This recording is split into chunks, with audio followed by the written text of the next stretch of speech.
Alessandro Albuquerque. I am the Chief Medical Officer of Recordati Rare Disease North America. Recordati is a company that has over 100 years of history, but the rare disease division is relatively new. Although it's relatively new, the amount of research and work we are doing in the field of endocrinology is really outstanding, both in the areas of acromegaly and Cushing. We recently had an additional approval in the United States for one of our products, osilodrostat, which was approved for Cushing syndrome on the top of the initial approval of Cushing disease, which is really exciting because allow us to bring this therapy to a number of patients that were not able to receive adequate treatment. And I think one of the beauties of being this exciting area is really the amount of science needed to generate. And the company, Recordati, is really committed to advance the science around Cushing. There's a lot of things that need answers that could be addressed scientifically and appropriately. We are having an extraordinary number of submissions of investigator-initiated studies. Those are independent studies submitted by investigators to Recordati for financial support, as well as a number of Recordati-sponsored studies to further develop our understanding on Cushing, both Cushing disease and Cushing syndrome, as well as acromegaly. We had a series of posters being presented here related to previous studies done with both patriotide and osilodrostat. Those are the link studies.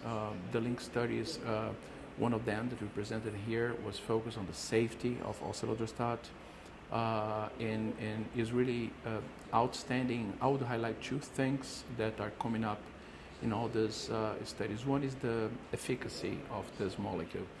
It's really impressive how quick this drug can act and how effectively it can downregulate the levels of cortisol. The other is the safety, right? The safety aspect is really outstanding, and across all the trials that were published and presented here as well, we can see clearly all the safety aspects of this drug highlighted, and having a drug that is as potent as this drug is and as safe as it is, I think it really brings it to another level of interest, including scientific interest. The way I see Cushing is really very similarly to the challenge we as physicians we had back when the first reports of hypertension, diabetes came along. I think elevations of cortisol, historically, if we manage to speak in 10 years or maybe 20 years from now, people will talk about increasing cortisol similarly to what they are talking today about managing diabetes and managing hypertension. If you go 20 years back in time, and you get like 5 millimeters or maybe even 10 millimeters of mercury elevation in your blood pressure, probably your physician would say, go home, take a cup of tea, try to get a little bit calm. Today we treat these patients, and we treat aggressively, even lower elevations than this. Same for hyperglycemia, because we know these diseases long term will cause problems, will cause worse outcomes.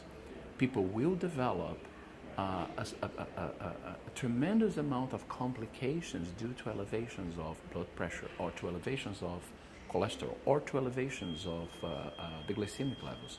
The same is true for cortisol. So it's a long-term chronic disease that has to be managed earlier. So answering your questions, the focus should be right now in screening these patients, screening aggressively, and making sure the patients that are out there will get the necessary treatment. But in order to do that, you need to discover that they have the disease, right? And there is no other way than screening. We calculate that in an average, maybe 2 to 3% of the population of patients that indeed need to be screened are being screened. So there's a monumental work there to be done, and certainly the company is very keen and willing to invest on continuous medical education through IME, CME channels and other channels compliantly to make sure these patients will receive the treatment they need. So I think the company is definitely committed to deliver the right treatment to the right patient at the right time. One of the areas that is certainly an unmet medical need is the understanding and of quality of life. These patients, because it's a chronic disease, they do have worsening quality of life. So as time goes by, you will see decrease in multiple aspects of your daily life that are supposed to be a given, but for these patients, it will not, and will only decrease as time goes by. The interesting challenge, though, similarly to other chronic disease conditions, is that it's difficult for the patient to perceive and to accept that. Usually because many of these patients may be a little bit on the, on the older side, the older ages, they perceive this as getting older. And just say, okay, this is maybe because I'm getting older, but in fact not. In fact, many of these things may revert back to normal if the disease is treated. But this is also happening with other diseases like heart failure and other cardiovascular disease, where there is this lack of understanding and acceptance that the disease is impacting long-term quality of life. I think that's one of the areas. The second area is the amount of time these patients need to get diagnosed. And this is also, coming back to my previous point, due to screening, right? We need to reinforce the importance of screening. Massive screening is needed for us to be able to identify these patients and treat them adequately. So I think those are the two key areas: screening and recognition of quality of life issues. Many of these patients are out there with doctors that are certainly supposed to be seeing them, like primary care physicians and nurse practitioners, and they're just not able to identify because they're not screened. So it's actually more prevalent than we believe it is. It's just because these patients have so many different symptoms and have to go to so many different specialists until someone put it all together and identify the patients with the disease like Cushing or acromegaly. So on one side, the fact that the U.S. healthcare system is so disconnected with so many systems and EHR that don't necessarily speak to each other make this a little bit more of a challenge in the United States compared to other countries where the system is unified. Because of that, we must find out solutions that can look into the patient, and there are some companies looking into solutions to make the different systems speak to each other, so we can really start identifying these patterns and putting them all together, like developing algorithms that can look into all the symptoms and identifying.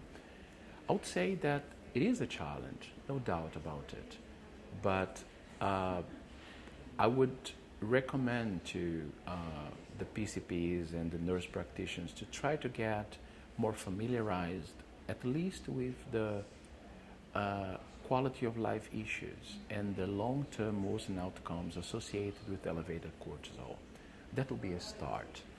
And from there, understanding what they can do, helping screening these patients earlier and directing them to the endocrinologists and other professionals that can appropriately handle them.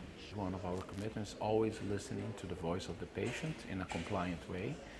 There are multi-channels that we can use to do that, but working with patient advocacy associations is absolutely critical, especially when you're talking about rare disease. Sometimes these patients don't have a very loud voice, but enabling these patient advocacy associations and making sure we are hearing what they have to say, even in terms of considering other research that has to happen, and investments in research and investments in education. Absolutely imperative. We need to hear them, and we need to work, and we are working hand in hand with them. The importance of recognizing the long-term consequences of Cushing disease, Cushing syndrome. We need to start thinking about that, and we need to start recognizing that acting early is critical. I've been talking with a lot of physicians that say, and mention that many of these patients with elevated cortisol arrive in their offices sometimes with no symptoms, no signs, or very mild. But over time, this will become more predominant, more present, and will become important. So following these patients appropriately, interfering with the right therapy as early as possible, will only translate into better outcomes, and better quality of life for these patients. So I think it's a call to action from collectively from the endocrinology societies, but also from the cross-functional professionals that need to deal with these patients.